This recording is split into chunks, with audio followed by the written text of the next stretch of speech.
दशकों से उत्तर प्रदेश आता जाता रहा।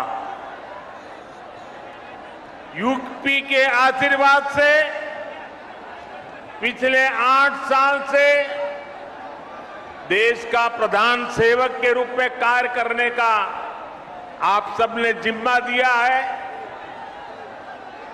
लेकिन मैंने हमेशा देखा था,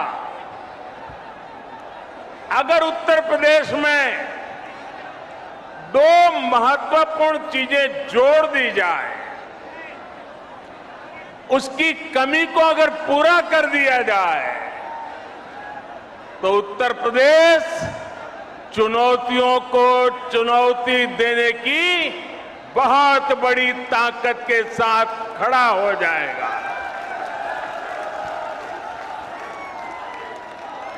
पहला मुद्दा था यहां की खराब कानून व्यवस्था।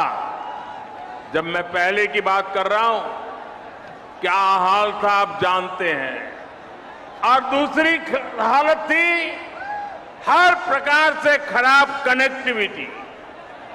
आज उत्तर प्रदेश के लोगों ने मिलकर योगी आदित्यनाथ जी के नेतृत्व में उत्तर प्रदेश की पूरी तस्वीर बदल दी है।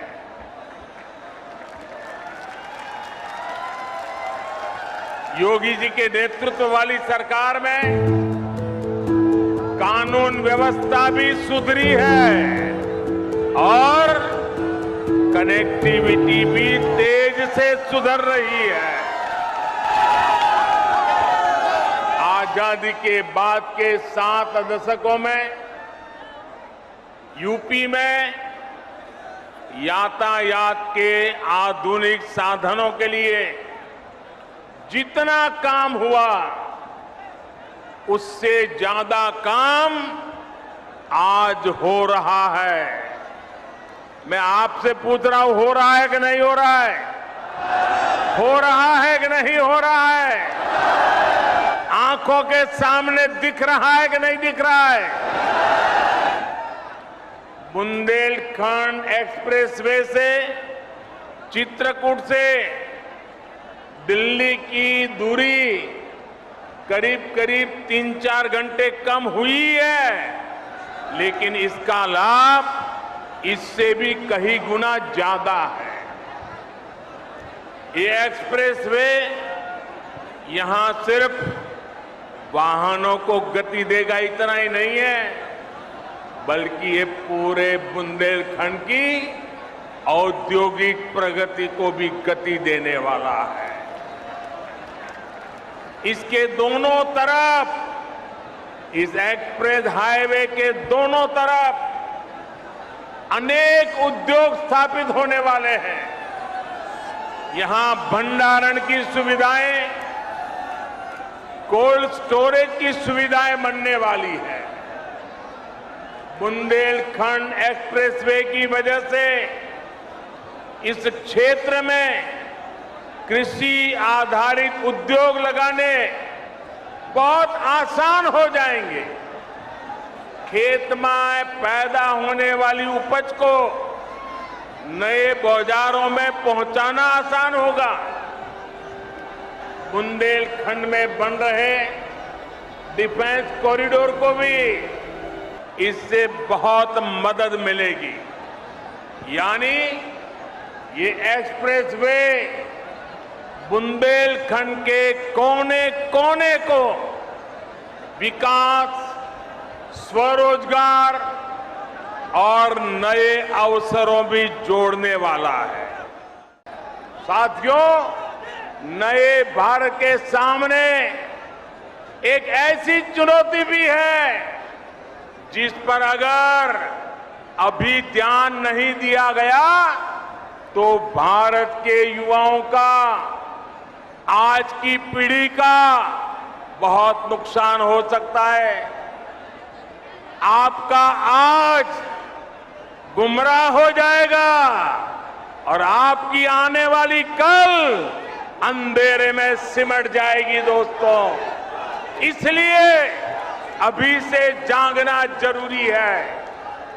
आजकल हमारे देश में मुफ्त की रेवड़ी बांटकर वोट बटोरने का कल्चर लाने की भरसक कोशिश हो रही है।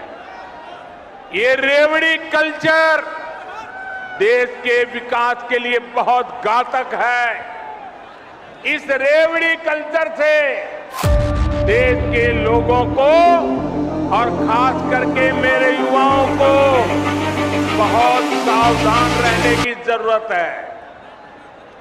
रेवड़ी कल्चर वाले कभी आपके लिए नए एक्सप्रेसवे नहीं बनाएंगे, नए एयरपोर्ट या डिफेंस कॉरिडोर नहीं बनवाएंगे।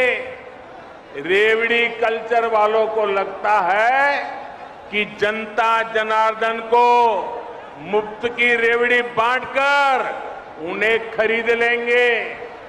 हमें मिलकर उनकी सोच को हराना है।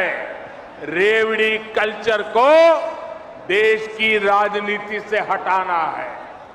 साथियों, रेवड़ी कल्चर से अलग हम देश में रोड बनाकर, नए रेल रूट बनाकर लोगों की आकांक्षाओं को पूरा करने का काम कर रहे हैं।